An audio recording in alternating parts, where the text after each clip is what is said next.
Bonjour, cette vidéo s'adresse à des élèves de première technologique. On va y rencontrer donc une question qu'on retrouve beaucoup dans les exercices de fin d'année. Il s'agit d'étudier donc les variations d'une fonction. Donc l'exemple que j'ai choisi, donc c'est une fonction f qui est définie sur R. Vous verrez dans les exercices que la fonction n'est pas forcément définie sur R tout entier, ça peut être sur un intervalle genre 0, 20. Néanmoins, la fonction que j'ai choisie donc est définie par f de x égale 2x au cube plus 3x au carré moins 12x moins 5.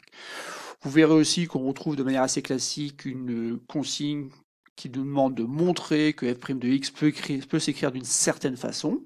Et enfin, on nous demande ensuite d'en déduire les variations sur R de la fonction f.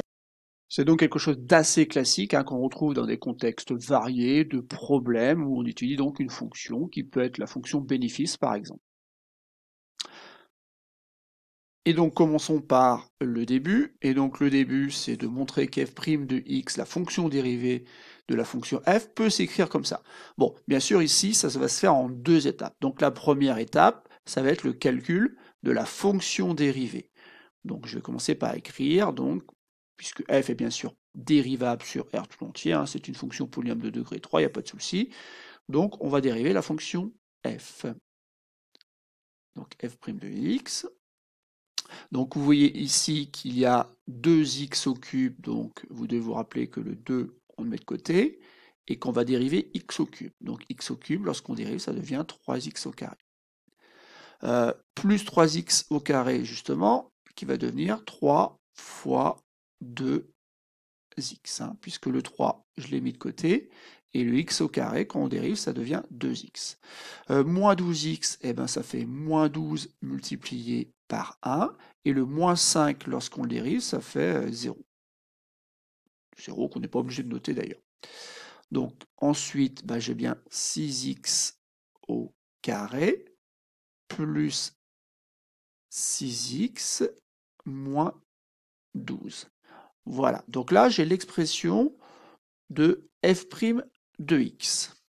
Ce n'est bien sûr pas celle qu'on m'a demandé de trouver, puisqu'ici, vous voyez, là, on a 6 fois x moins 1 fois x plus 2. Autrement dit, ici, on a factorisé. Bon, pas de panique, c'est pas parce qu'on n'a pas trouvé exactement la même chose que forcément on a loupé le calcul de la dérivée. Non, ça n'a rien à voir, c'est justement que l'expression qu'on a obtenue peut sûrement s'écrire comme celle qui est donnée dans l'énoncé.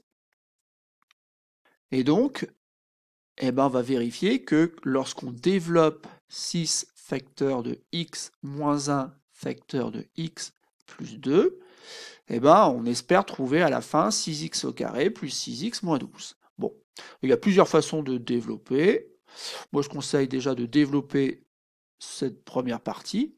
Donc là, ça fait 6 fois x, donc 6x. 6 fois moins 1, donc ça fait moins 6. Et bien sûr, il reste le facteur x plus 2. Et ensuite, on développe, alors comme en quatrième, on fait attention, 6 fois x, 6x plutôt fois x, ça fait 6x au carré. 6x multiplié par 2, ça fait 12x. Je passe maintenant à moins 6. Moins 6 multiplié par x, ça fait tout simplement moins 6x. Et enfin, moins 6 multiplié par 2, ça fait moins 12. Bon, voilà, j'ai une expression pour laquelle peut-être on peut faire un petit effort pour écrire plus simplement, parce qu'on reconnaît bien sûr qu'il y a deux termes en x ici qu'on peut regrouper. Donc je reporte les 6x au carré, et en regroupant les termes en x, 12x moins 6x, j'obtiens plus 6x. Moins 12, c'est gagné, on a bien retrouvé donc l'expression qu'on avait trouvée dans un premier temps. Donc ça veut dire tout simplement que f' de x peut aussi s'écrire sous forme factorisée, facteur de x moins 1, facteur de x plus 2. Bon, si on nous demande de l'écrire comme ça, f' de x, c'est sûrement que ça a intérêt pour la suite de notre exercice, de notre exemple.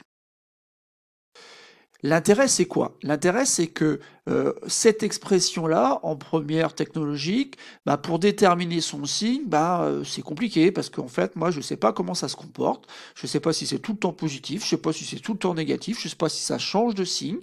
Par contre, Je me souviens avoir vu ça dans un chapitre. Cette expression-là, 6 facteur de x moins 1 facteur de x plus 2, ça me dit quelque chose. Ça me dit quelque chose lorsqu'on a étudié les fonctions polynômes de degré 2, ben justement, on a appris à étudier le signe d'une expression qui était factorisée comme celle-là.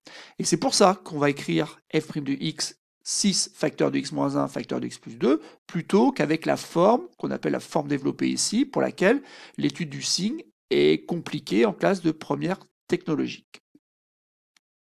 Et pourquoi j'ai besoin du signe d'f' de x? C'est tout simplement parce que le signe de f' de x va me donner les variations de la fonction f.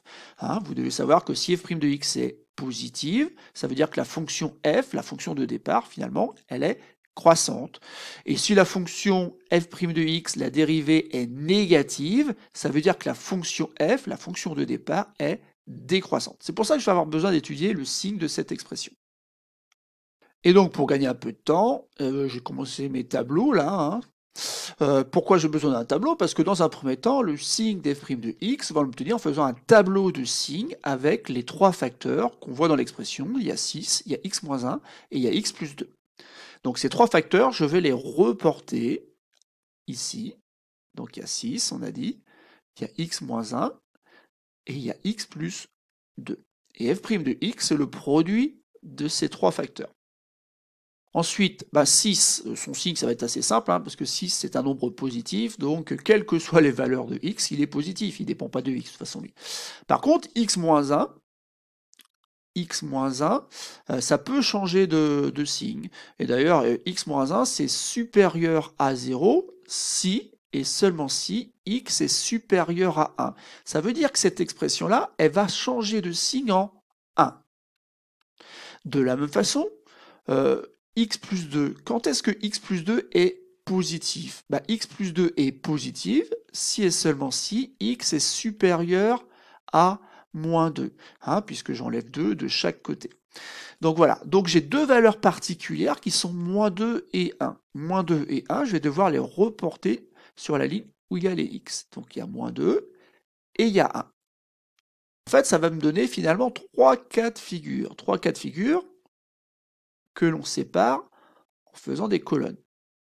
Alors pourquoi trois cas de figure? Bon, pas tout simplement parce que 6, x moins 1 et x plus 2 ne sont pas tout le temps positifs ensemble. Ce ne sera pas tout le temps négatif ensemble non plus, déjà 6 il ne le sera pas. Bon, on va donc compléter les signes de chacun des facteurs suivant les valeurs de x. Donc 6, il est tout le temps positif, on a dit, il n'y a pas de problème, on va mettre des beaux signes plus, comme ceci. x moins 1. x moins 1, c'est encore écrit ici, x moins 1 il est positif si et seulement si on a x qui est plus grand que 1. Donc je vais pouvoir mettre un signe plus ici. Ce que je n'ai pas écrit, c'est x moins 1 quand est-ce qu'il est égal à 0. Vous en doutez, finalement, je rajoute 1 de chaque côté et je retiens la même chose que ce que j'avais obtenu avec le symbole strictement plus grand que. J'ai égal, donc ça veut dire que c'est égal à 0. Je peux mettre un signe moins ici.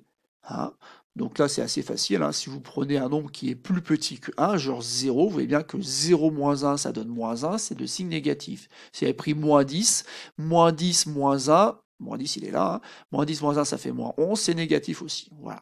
Bon, il y a d'autres propriétés qui permettaient de mettre les signes correctement dans le tableau, mais je trouve que cette méthode-là est beaucoup plus simple et garde du sens. Donc, x plus 2, quand est-ce que x plus 2 est positif? Il faut que x soit supérieur à moins 2. Bon, moins 2, il est là, donc ici, je suis bien avec un x qui est plus grand que moins 2, mais aussi ici, et vous avez compris, ici, je vais mettre un signe moins, sauf que je vais rajouter ici un 0, qui signifie que x plus 2 s'annule lorsque x égale moins 2. En effet, moins 2 plus 2, ça fait bien 0. Donc voilà pour le signe des facteurs. Il ne me reste plus qu'à utiliser donc la règle des signes. Ici, plus multiplié par moins, multiplié par moins. Bon, moins par moins, ça donne plus. Multiplié par plus, ça va donner plus.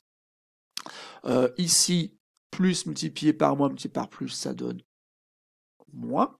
Et là, que des signes plus, donc il n'y a aucune raison que ça soit négatif. Et donc, ça devient moins. Donc, juste un petit rappel, on peut faire ça aussi avec la règle des signes généralisés. C'est-à-dire qu'ici, on compte le nombre de signes moins. Et si on trouve un nombre pair de signes moins, ça veut dire qu'on peut les mettre ensemble quelque part. On peut multiplier un nombre négatif par un nombre négatif pour obtenir quelque chose de positif. Donc, quand vous voyez deux signes moins, il n'y a rien que 2, vous pouvez mettre un plus. Quand il y en a un tout seul, c'est celui-là qui fait basculer le signe vers les négatifs. Bon. Il ne me reste plus qu'à rajouter les 2 zéros, et ça y est, j'ai étudié le signe de f' de x. Je vais maintenant pouvoir en déduire les variations de f. Alors comment on fait? Tout simplement, on reporte ici ce qu'on a trouvé dans ce tableau-là avec le signe de f' de x. Alors le signe de f' de x, on a vu que ce n'est pas tout le temps positif, que ça change de signe entre -2 et 1. Donc ça, il va falloir bien sûr faire attention et bien le reporter. Donc ici, on a plus, moins, plus. Voilà. Et après, la propriété très importante de la classe de première, c'est que si f' de x est positif, ça veut dire tout simplement que la fonction f est croissante. Alors attention, du signe de la dérivée, on passe aux variations de la fonction f. Et ensuite, si c'est négatif pour f' de x, la fonction est décroissante. Voilà. Et on obtient ainsi donc les variations de la fonction f. Donc c'est pratiquement terminé, il ne nous reste plus qu'à rajouter les valeurs particulières. Alors je viens de rajouter la fonction f, parce qu'attention, c'est bien la fonction f qu'on étudie par le biais de sa dérivée f' de x. Donc quand je dis qu'il faut trouver des valeurs particulières, on a notamment f de -2 à calculer. Donc f de -2, il suffit de remplacer x par -2 dans l'expression. Donc ça fait 2 fois -2 au cube, plus 3 fois -2 au carré, moins 12 fois -2, plus, moins 5. Voilà, donc ça, bien sûr, je pense que la plupart d'entre vous, vous allez le faire à la calculatrice. Et donc, je vous demande simplement de vérifier qu'on trouve 15. Bon, il nous reste à faire la même chose pour l'image du nombre 1. L'image du nombre 1, on n'aura peut-être pas besoin de la calculatrice parce que c'est pas très compliqué. On va voir que 1 au cube, c'est pas très compliqué. 1 au carré, ça l'est encore moins. Et donc, lorsque on fait ce calcul-là, ça revient à faire 2 fois 1 au cube, 2 fois 1, donc 2. Plus 3 fois 1 au carré, ça fait 3. Moins 12, parce que c'est 12 fois 1, moins 5. 2 plus 3, ça donne 5, mais il faut enlever 5, donc ça fait moins 12. Donc je reporte mes valeurs, donc je viens de trouver moins 12 ici, et le 15 que je n'avais pas noté. Voilà, juste un petit élément quand même, soyez assez critique sur vos réponses, il faut mieux trouver quand même ici quelque chose de plus grand que moins 12, On a trouvé 15, c'est rassurant puisque la fonction est croissante. Donc ici, ça augmente jusqu'à la valeur 15 qu'on appelle le maximum local. Localement, ici, on a un maximum aux alentours de moins 2. C'est-à-dire que pour moins 2, l'image c'est 15 et on n'aura pas mieux. Bon, et après, c'est décroissant et on obtient un minimum local lorsque x vaut 1 et ce minimum est égal à moins 12. Bon, voilà, c'est tout pour cette vidéo. Bien sûr, ça peut être contextualisé, ça peut être une histoire par exemple de bénéfice avec un intervalle qui sera réduit forcément. Voilà, on peut trouver d'autres situations puisqu'on est dans une filière technologique, mais néanmoins, le cœur du travail reste l'étude des variations d'une fonction qui est souvent une fonction polynôme de degré 3.